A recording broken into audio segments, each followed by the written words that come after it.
Hey everyone, Crash from Crash Customs, Lake Havasu, Arizona. Today I am back on one of my own personal projects. Finally, my most popular video, me putting 26s on my 87 Cadillac Fleetwood Brougham. It's been way too long since I put hands on this car. I have been stacking parts for it, and the hood is off. Donor motor is in the back of the shop getting sealed up. Time to pull the junk motor and get on this. I have to. It's been way too long. I want to thank everyone that watched the first video, liked, commented, and subscribed to the channel.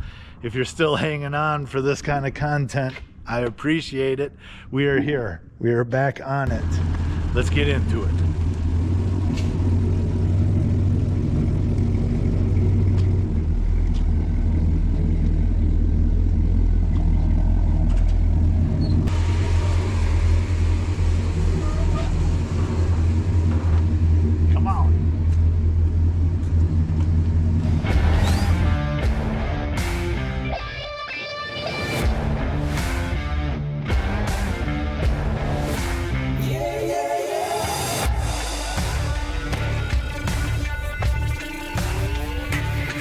The dice, turned over this factory 305 that we know absolutely nothing about. I thought, maybe the motor ain't bad, because they did do a rebuild kit on the carb, new clamps and stuff. I have no idea what the history is of the motor, but they were working on it, so I just kind of assumed the internals still worked. But there's one cylinder that has like almost no compression at all. So we will be pulling this 305 out. Rebuildable. It's rebuildable. I suppose anything's rebuildable if you spend enough money on it. But I said previously, a 350 Olds motor out of a 71 Cutlass that was my car. I drove it, and last time I drove it, it drove great, ran great. She looks a little rough, but I just uncovered it. This is going to be the transplant. We're going to switch it over to HEI though. And I got a 4-barrel intake. We'll put that on too.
taking all the accessory parts off the 305 that came out of the Cadillac, degreasing them, cleaning them. I'm pulling some pieces to go to powder coat, shiny black, just to kind of freshen some things up here. And to get these out, got a little tip, little trick. That one is out already, laying down there. These are like impossible to get out, right? I suppose you could pull the wheel well, all those bolts, or loosen the core support, which would take forever. But if you see right here, see that oval opening? If you cut this like I did here, finish it nice, it'll still look like a factory thing, you know, like these other ones here. Saw right here, clean it up with carbide tip, and this will pull right out and go back in. Super easy.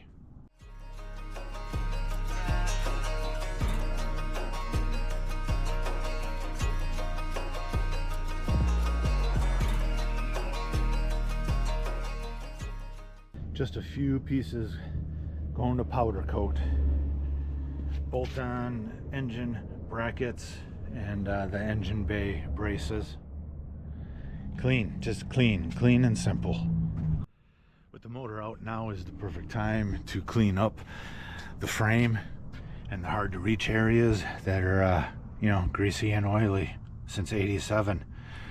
I sprayed everything down last night with this degreaser, put another load of it on this morning. It's really not awful, but the motor's out, so why not do it?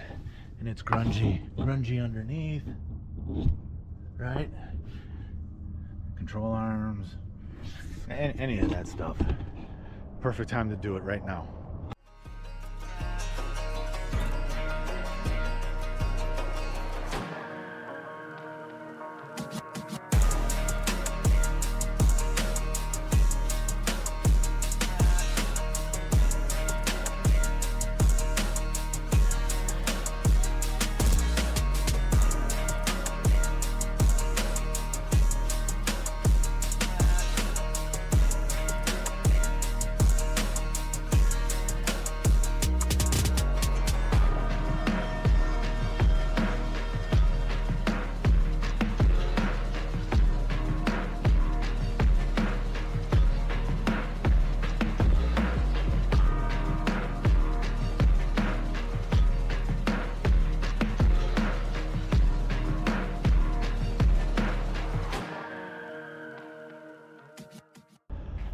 Pressure washed, degreased, 2 sessions. It actually took me 2 sessions to get it all clean.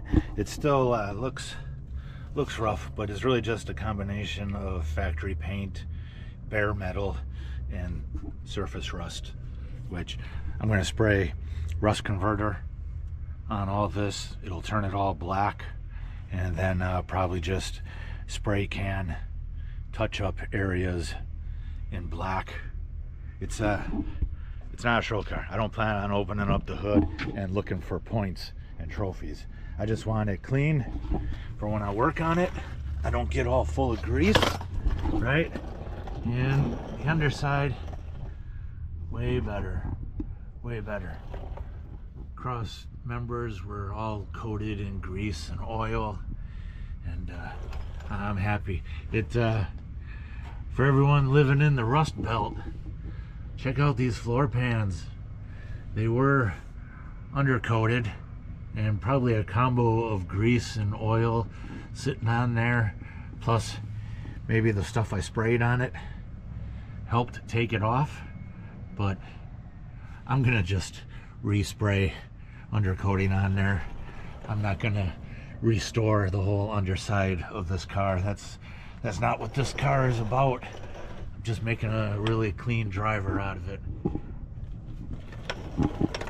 All right.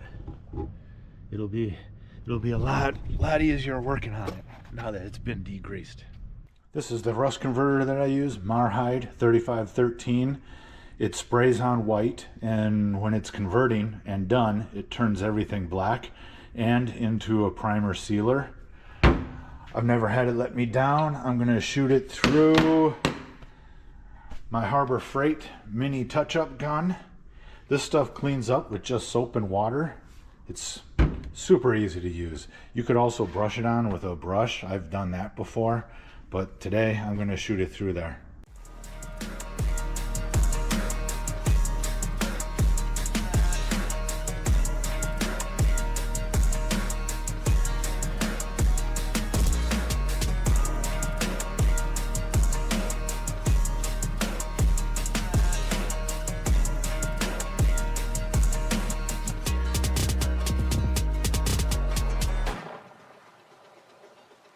The rust converter I sprayed on is all dried up.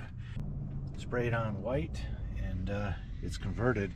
The chemical activated. It's all black. And I will be spraying this with some black out of a spray can, probably Rust-Oleum.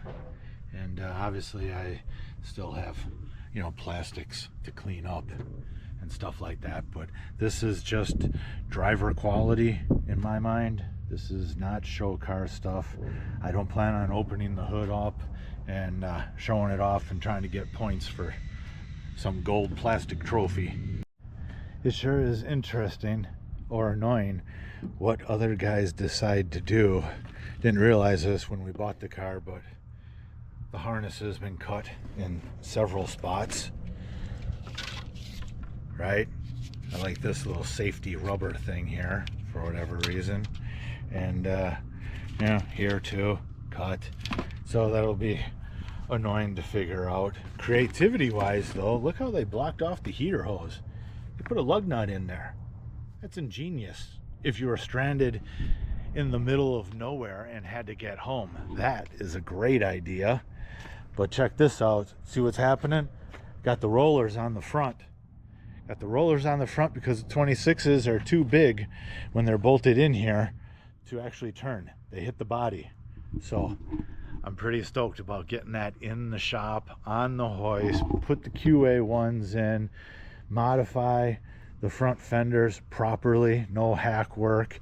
And I'm also kind of excited if I have to notch the frame rails. I'm kind of stoked about that. I mean, I don't know if I have to or not because I've never been able to turn the front wheels, but fenders first. If the frame needs to be notched, we'll do that. I am in the middle of a 24-inch 10 lug conversion on my shop truck. There's lots of videos on that if you want to check that out. There's a shiny one, a rear, obviously, super deep dish. I'm pretty stoked about that. But as soon as that's done, I can devote more time to this. Oh wait, how about a little sneak peek of what the engine's gonna look like in the shade? Oh, in the sun. Yeah, you motor geeks out there know what color that's from, right? These came with Olds motors in '87, so the 305 Olds is out, 350 Olds is going in. Shiny gold, the color of excellence. That's where I'm leaving this video. Please like, comment, and subscribe. We'll keep bringing you weekly content on all the projects that are going on here. My stuff, customer stuff, big rim stuff. All right. Thanks.